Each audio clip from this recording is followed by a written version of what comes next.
Hello again, Fairhaven Town Administrator Keith Hickey with the latest edition of Town Report for the week ending January 16th, 2026. A couple of things to make people aware of. The Select Board did have a meeting on January 12th, this past Monday night. There were a number of items on the agenda. I'll just go through those real quick so people are aware of what's happening. Select Board reviewed and approved the fiscal 27 budget calendar. Budgets have been worked on by department heads. They were due to my office last Friday. We started to review those, and we're making final recommendations to the Select Board January 26th meeting. A couple of dates to make people aware of. The annual town meeting will be held on Saturday, May 2nd. Citizen petitions will be due February 5th as well, so make sure you're aware of that. We talked for a while about the fiscal 27 budget forecast.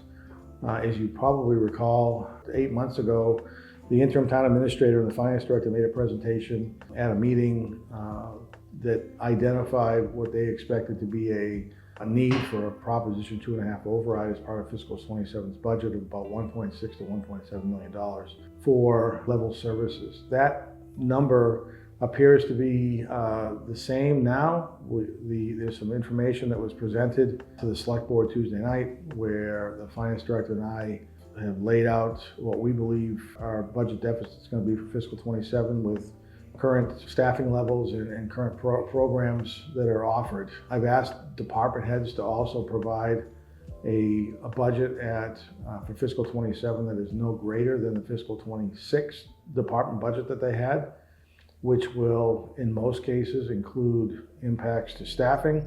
What I'm trying to do by doing that is share with the Select Board, the Finance Committee, and ultimately the voters, if a Proposition 2.5 override is needed. If it were to fail, what the impact to the services that are currently provided will be to the average person. So again, I'll just try and provide information so people are informed when they make whatever budgetary decisions they make in May. If a Proposition 2.5 is proposed and does get approved at the town meeting, the second process of that would be a ballot vote. And I believe that the annual town elections would allow us to also have a ballot at that election to vote whether or not voters approve or would support a Proposition 2.5 override. So there's going to be a lot of information coming forward. I've committed to making a number of presentations to groups of individuals about what this Proposition 2.5 override means. So if you're interested and would like to join a group of people, please let me know.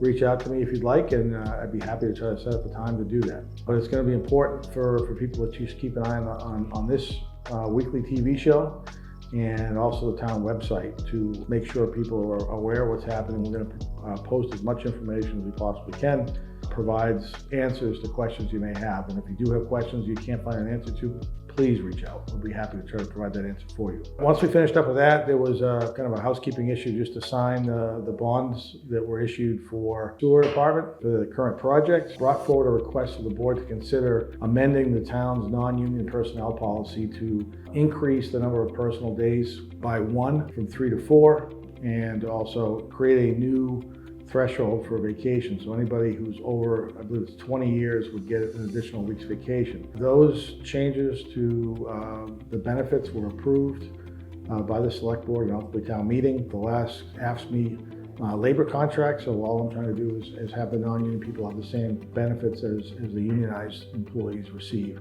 There has to be a public hearing on that to have it be officially voted on. I brought it forward Tuesday night just to see if the board had any concerns that we could address, and if there was no support for it, we would need to host a public hearing. We're in the process of getting ready to interview candidates for the tax collector treasurer position. As everybody may be aware, the long-term collector, Pam Betancourt, is retiring. We're going to combine the positions of treasurer collector to make it more efficient and frankly save a little bit of money. We've advertised, we have a number of candidates. There'll be some department heads and Mr. Romano doing the first interviews for the collector treasurer position. They'll recommend candidates that they believe are able to do the job to me, and I'll hold second interviews probably early in February. The town meeting warrant has also been opened. The Select Board opened that up on Tuesday night, so you're aware of that as well. Lastly, there were 3 presentations or 3 appointments with the Select Board. The first was a request by resident Kathy Melanson to be appointed as an alternate Board of Appeals member. After some discussion, the board voted not to appoint Ms. Melanson into the zoning board. Once that finished up, Mr. Patrick Carr requested to be appointed to the Capital Planning Committee.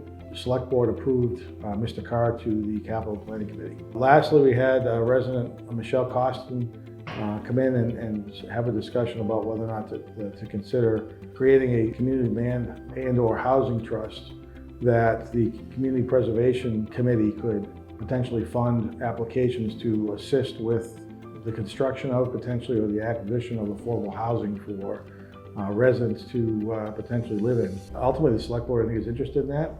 As I think a number of people have told Ms. Costin, the Community Preservation Committee is the group who has to establish that. They'd be happy to, I'm sure, would be happy to work with Ms. Costin or anybody else to try to do that. I think it makes a lot of sense. I've offered my time and assistance to Ms. Costin as well. So unfortunately, I think there's some processes and rules that are going to have to be followed. So it's not just a process that can be created specifically for Fairhaven, but it's certainly doable and it's a worthwhile cause. So hopefully you'll start seeing some information on that and some movement on that. As I've mentioned to Ms. Costa individually, and we talked about briefly at the Select Board meeting Monday night, the deadline for CPC committee has passed. So while we can create potentially a housing trust, we can't award grant money to it at this spring's town meeting.